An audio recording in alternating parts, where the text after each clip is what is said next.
We lost Katie on the 18th of February 2010, the month after she got back from her honeymoon.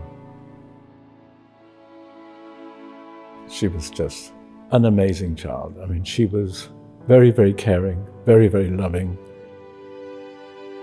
She was the most social, happy girl that you could possibly imagine. I might have heard of carbon monoxide, had absolutely no idea what it was. I was not informed about it. Carbon monoxide is so dangerous because it's a silent killer. You can't see, smell, or taste it. Make sure your carbon-burning appliances are serviced and maintained by a registered engineer, your chimney swept by a registered sweep. Make sure that you have an audible carbon monoxide alarm